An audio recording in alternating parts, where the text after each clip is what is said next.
नमस्कार प्रणाम। कैसन बनी सभे? उम्मीद करतनी कि अच्छा होखे हम सभे।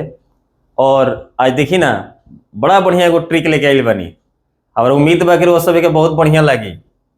एक्सेल में देखी का ट्रिक बावे और एगो बात रो से कहेगा बावे, और ट्रिक अगर वो अच्छा लागो नो तो थोड़ा सा सब्सक्राइब कर देम रहुआ आ तनी दूसरों से सब्सक्राइब कराई लोगिन।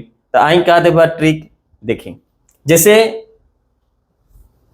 एमएस एक्सेल में कुछ हमी के टाइप करी जैसे अपन जैसे डाटा एंट्री काम करता नहीं, कोनो डाटा बनावता नहीं, जैसे सीरियल नंबर लिखनी,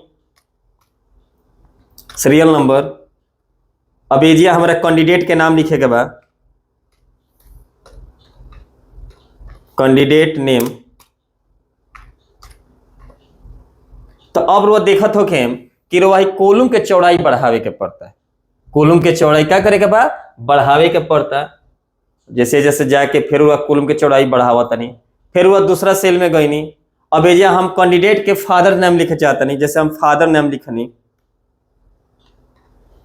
फादर नेम।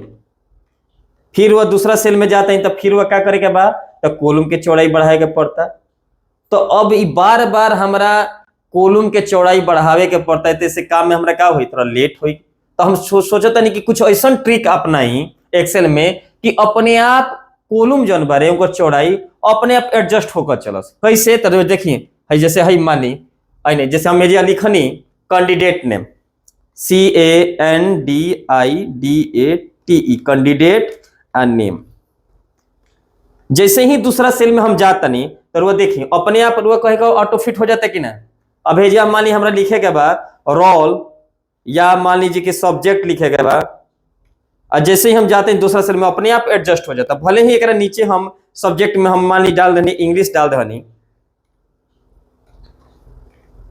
दूसरा सेल में हम जाते नहीं तो एडजस्ट कर लेता है। तो होई कैसे, आई कैसे होई? तो जैसे कि जौना रोज सीट पर अप्लाई करे के बाद, रोज जौना सीट पर अप्लाई करे के चाहता नहीं, जौन भी सीट पर अप्लाई करे चाहता नहीं, उस सीट पर रोवर राइट क्लिक करेगा। जैसे हमारा सीट 3 माने ये सीट 3 बावे, सीट 3 पर हम अप्लाई करे के चाहता नहीं, तो इस सीट पर हम क्या करें कि राइट क्लिक करें।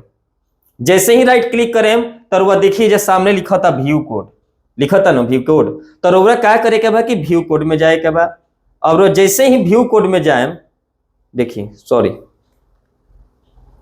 राइट क्लिक करनी सीट पर, व्यू कोड में गईनी, और जैसे ही व्यू कोड में जाए तो देखिए रो क्या करे के बाद कि जनरल जन लिखल बनू एजिया वर्कशीट लेवे के पड़ी। जनरल में गईनी और वह देखिए जो वर्कशीट लिखा था ना, तो जो वर्कशीट वो ले ले। आ वर्कशीट में गईला के बाद एक छोटा सा कोड बा, एकदम छोटा सा रुआ, एकदम देखी ना रुआ अभी याद हो जाए।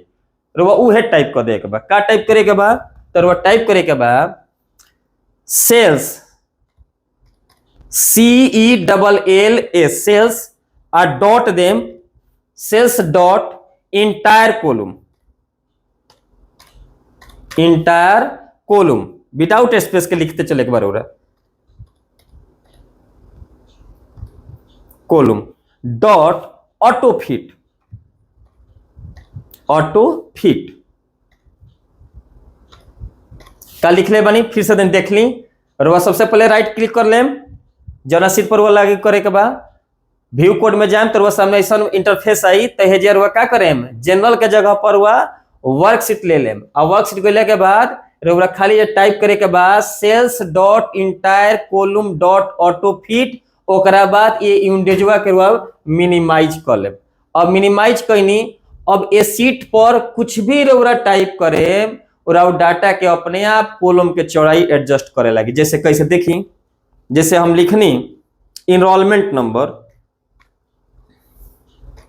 इनरोलमेंट नंबर, आज जैसे ही देखें हम दूसरा सेल में जाता नहीं तो देखिए अपने आप एक के एडजस्ट ऑटो फिट कर जाए। तो धन्यवाद।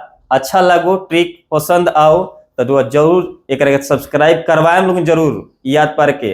अब इनत कह के ना कहले रहनी हाँ अपन प्यार दुलार बनाई लोग, ऐसे के कमी देता है लोग प्यार दुलार में, हम तनी हिम्मत बढ़ाई लोग कि तनी और ज्यादा से ज्यादा वीडियो बनो। धन्यवाद।